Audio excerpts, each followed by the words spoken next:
Jadi apakah kemunduran demokrasi ini sebetulnya salah siapa sih? Apakah pemerintah yang anti terhadap kritik itu yang bisa disalahkan atau bagaimana? Ya tentu pemerintah paling bertanggung jawab karena bagaimanapun pemerintah yang bertugas sebagai pengelola urusan publik yang tadi Mas Suki disampaikan. Tapi poin saya begini, inti demokrasi itu kalau mau diperas itu adalah saling mengkritik, saling mengontrol, checks and balance. Ya. Kalau bahasa agamanya tawasaubil haq wa tawasaubis sabr. Itu bahasa agamanya. Jadi saling mengkritik dalam kebaikan. Nah, kalau misalnya ada pihak-pihak yang anti kritik, sementara mereka mendapatkan kewenangan untuk mengelola hidup publik, maka pihak-pihak tersebut patut untuk dipertanyakan.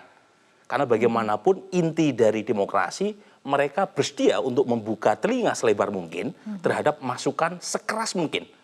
Karena to criticize itu beda dengan to insult, itu pasti.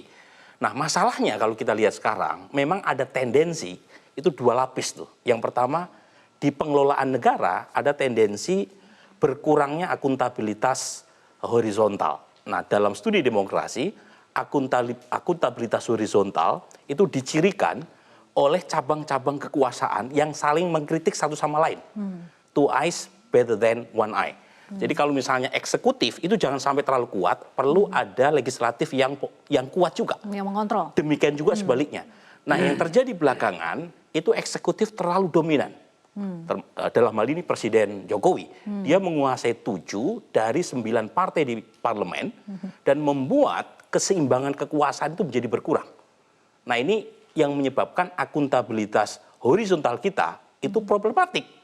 Karena Presiden bisa melakukan apapun dan parlemen tidak bisa melakukan proses checks and balances. Coba cek beberapa tahun terakhir hampir semua proposal kebijakan dari pemerintah itu lolos dengan mulus. Nah yang kedua, ini juga problematik, di tingkat massa itu iklim saling mengkritik dengan baik tidak tercipta. Coba kalau misalnya ada yang mengkritik tokoh atau capres atau pemerintah, itu pasti dibalas dengan hinaan di media sosial, sehingga orang tidak saling mendengar. Dan itu yang kemudian mengakibatkan iklim ketakutan dalam menyampaikan pendapat. Jadi beberapa tahun terakhir, orang itu bukan semata-mata takut untuk mengkritik karena bisa dikriminalisasi, tetapi lebih karena faktor ada suasana psikologis ya, yang menteror mereka untuk menyampaikan pendapat apa adanya. Dan terorisme ini itu tidak datang dari negara saja, tapi juga sesama anggota masyarakat. Nah dua hal ini yang menurut saya perlu diatasi dan itu harus datang dari pemerintah, terutama presiden ya, karena bagaimanapun presiden kepala pemerintahan dan sekaligus kepala negara, supaya memberikan semacam gesture ya, termasuk misalnya komitmen Presiden Jokowi untuk melakukan revisi Undang-Undang ITE. Nah kita tahu Undang-Undang ITE ini menjadi sumber masalah untuk saling melaporkan antar anggota masyarakat. Sehingga muncul ketakutan begitu ya, ketakutan dalam tanda kutip, ketakutan dalam tanda kutip tadi. Hukuman. Dan Presiden Jokowi sudah berjanji loh ya, untuk melakukan koreksi terhadap kelemahan Undang-Undang ITE. Nah pertanyaan saya, dalam banyak hal Presiden Jokowi cukup keras untuk mendisiplinkan koalisi partainya. Misalnya Undang-Undang Cipta Kerja dan seterusnya.